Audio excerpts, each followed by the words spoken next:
ایک بڑھیا کی دعا نے ہوائی جہاز کیسے نیچے اتارا۔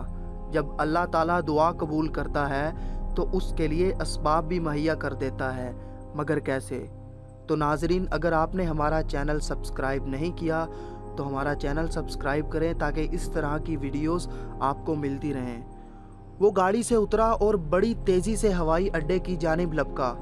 جہاز اڑنے کے لیے تیار تھا اور اسے ایک کانفرنس میں شرکت کرنی تھی جو اسی کے اعزاز میں دی جا رہی تھی۔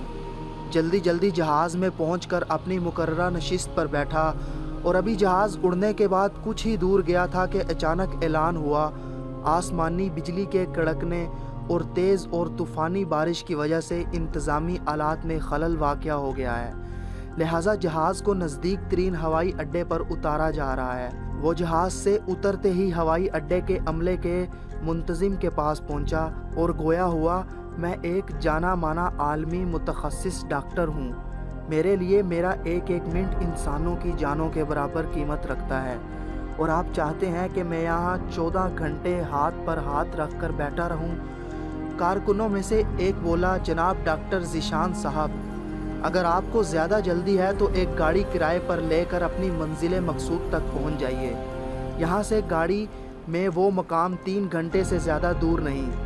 اس نے ایک گاڑی کرائے پر لی اور اپنی منزل مقصود کی جانب روانہ ہو گیا، لیکن یہاں بھی قسمت کام نہ آئی۔ موسلا دھار بارش آئی اور وہ سفر جاری نہ رکھ سکا۔ ابھی یہ راہ میں ٹامک ٹوئیاں مارتے پھر رہے تھے کہ احساس ہوا راستہ گم ہو گیا ہے۔ نا امیدی کے ساتھ آگے چل ہی رہے تھے کہ اچانک ایک چھوٹے سے گھر پر نظر پڑی۔ اس طوفان میں غنیمت جان کر نیچے اترا اور جا کر دروازہ بجا دیا۔ آواز آئی، جو کوئی بھی ہے اندر آ جاؤ، دروازہ کھلا ہے۔ اندر ایک بڑھیا زمین پر جائے نماز بچھائے بیٹھی تھی۔ اس نے کہا، ماں جی اجازت ہے میں آپ کا فون استعمال کر لوں؟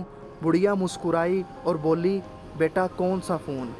یہاں تو نہ بجلی ہے نہ فون، لیکن تم بیٹھو، سامنے چائے رکھی ہے، پیالی میں ڈال کر پیو، تھکن دور ہو جائے گی، اور کھانے کو بھی کچھ نہ کچھ رکھا ہوگا، کھا لو تاکہ اگلے سفر کے لیے بدن میں طاقت آ جائے۔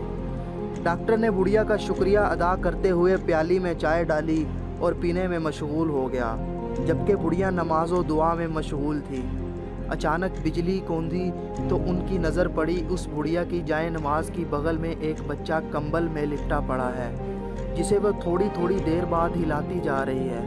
جب کافی دیر بعد بڑھیا نماز پڑھ کر فارغ ہوئی تو ڈاکٹر نے کہا، میں آپ کے اس اخلاق اور لطف و کرم کا نہایت ہی مشکور ہوں، میرے لیے بھی دعا کیجیے۔ آپ کے اخلاق حسنہ اس بات کی خبر دیتے ہیں کہ آپ کی دعا ضرور قبول ہوگی۔ بڑھیا بولی، نہیں بیٹا، ایسی کوئی بات نہیں، تم راہگیر ہو، راہگیروں کے ساتھ حسن سلوک کا حکم اللہ تعالیٰ نے دیا ہے، میں نے تمہارے لیے بھی دعا کی ہے، خدا کا شکر ہے کہ اس نے میری ہر دعا سنی ہے، بس ایک دعا کی قبولیت میں شاید ابھی کچھ دیر ہو۔ ڈاکٹر نے پوچھا، کون سی دعا؟ بڑھیا بولی، یہ جو بچہ تمہاری آنکھوں کے سامنے ادموا پڑا ہے، میرا پوتا ہے، نہ اس کی ماں زندہ رہی نہ باپ، اس بڑھاپے میں اس کی ذمہ داری مجھ پر ہے۔ ڈاکٹر کہتے ہیں اسے کوئی موذی مرض ہے جس کا وہ علاج نہیں کر سکتے، کہتے ہیں ایک ہی ڈاکٹر ہے، بڑا نامی گرامی، نام بتایا تھا اس کا، ہاں ذیشان، وہ اس کا آپریشن کر سکتا ہے، لیکن میں بڑھیا کہاں اس تک پہنچ سکتی ہوں، لے کر جاؤں بھی تو پتہ نہیں قبول کرے یا نہ کرے۔ میری تو خیر ہے، یہ بیچارہ بچہ خوار ہو جائے گا، بس اب اللہ سے ہی امید ہے کہ وہ میری مشکل آسان کر دے۔ ڈاکٹر کی آنکھوں میں آنسو نکل رہے ہیں، وہ بھرائی ہوئی آواز میں بولا، خدا کی قسم، آپ کی دعا نے ہوائی جہاز کو نیچے اتار لیا، آسمان پر بجلیاں کندوا دیں، مجھے راستہ بھلوا دیا تاکہ میں یہاں تک کھینچا چلا ہوں۔ خدا کی قسم، مجھے یقین نہیں آتا خدا ایک دعا کو اس طرح قبول کر کے اپنے بندے کے لیے یوں اسباب فراہم کرتا ہے۔